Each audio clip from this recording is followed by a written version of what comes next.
I'm not ashamed to own my Lord, nor to defend his cause. Maintain the honors of his word, the glory of his cross.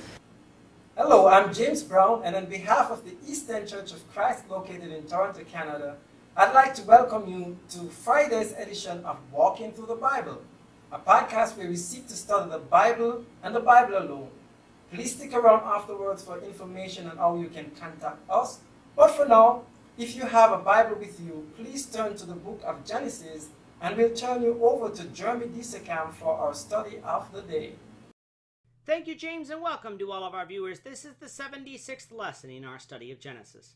Yesterday, we covered Genesis chapter 24, verses 10 to 14, discussing how Abraham's servant went to Haran to search for Isaac's wife. If you missed that episode and would like to watch it, you can find it and all of our other podcasts on our website at www.eastendchurch.org. You can also find them on our YouTube channel at www.youtube.com/EastEndChurchOfChrist under the Walking Through the Bible Genesis playlist. Today we're going to begin with Genesis 24 verse 15 and read through verse 28. The text that you'll see on the screen is from the English Standard Version, but you're welcome to follow along with any version that you have. So let's now read Genesis 24 beginning at verse 15. Before he had finished speaking, behold, Rebekah, who was born to Bethuel, the son of Milcah, the wife of Nahor, Abraham's brother, came out with her water jar on her shoulder. The young woman was very attractive in appearance, a maiden whom no man had known. She went down to the spring and filled her jar and came up. Then the servant ran to meet her and said, "Please give me a little water to drink from your jar." She said, "Drink, my lord." And she quickly let down her jar upon her hand and gave him a drink. When she had finished giving him a drink, she said, "I will draw water for your camels also until they have finished drinking." So she quickly emptied her jar into the trough and ran again to the well to draw water, and she drew for all his camels.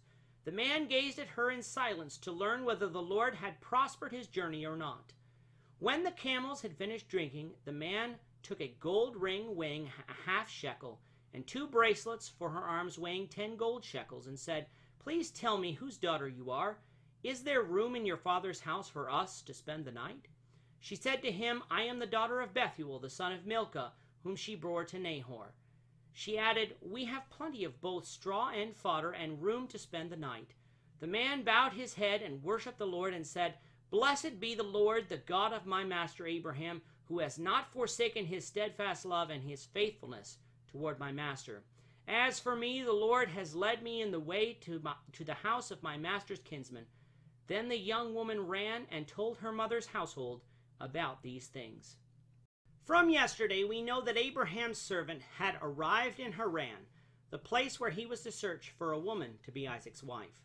However, both Abraham and the servant had full faith that God would make the ultimate selection. Apart from God speaking directly to him, he would therefore need a sign as to whom the Lord's choice was. He said in his prayer that when the women came out to gather water from the well, he would ask them for a drink for himself. If she said that she would give water to his camels also, he would know that that was the Lord's choice. He had not finished saying these words when Rebekah came out with her jug to draw water. Rebekah was the daughter of Bethuel, son of Nahor, making her a first cousin once removed to Isaac.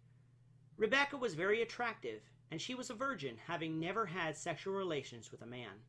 Seeing her, the man didn't know if this woman was the one, so he went and asked her for water. She agreed, and after the servant finished drinking, Rebekah said that she would provide water for the camels also. This, I'm sure, amazed the servant that the Lord could work so quickly, but let's remember the Lord doesn't need to wait for us in order for him to act. The Lord had already made his decision and would now reveal this decision in the way the servant requested. The servant watched the woman as she drew the water, and it wasn't until she actually gave the camels the water that he knew that this woman was the one whom the Lord had selected. Why did he wait? He needed to be sure that Rebekah followed through on her promise and didn't go back on her word once she drew the water. The servant then took a gold ring and 2 bracelets, gave them to Rebekah, and asked whose daughter she was, and if there was room in her father's house to stay the night.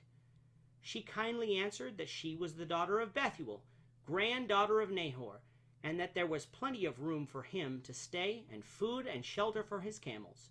The servant, upon hearing this, bowed down and worshipped the Lord, because he had not forsaken his master Abraham, and had made him successful in his journey. Rebekah then went and told all that she had seen and heard to her mother's household, in other words, the female portion of the household. With that, our time is up for today. Please join us, the Lord willing, tomorrow, when we will continue our study of Genesis, beginning with Genesis chapter 24, verse 29. Thank you, Jeremy. And to our viewers, we also thank you for watching. Don't forget to subscribe to our YouTube channel by clicking on the subscribe button below. Should you have any questions or comments, please leave a comment below or email us at answerintheword@gmail.com. We'll try to respond to you as quickly as we can. We hope you'll join us, the Lord willing, tomorrow when we'll be continuing our study of the book of Genesis. Goodbye for now, and have a great day. I'm not ashamed to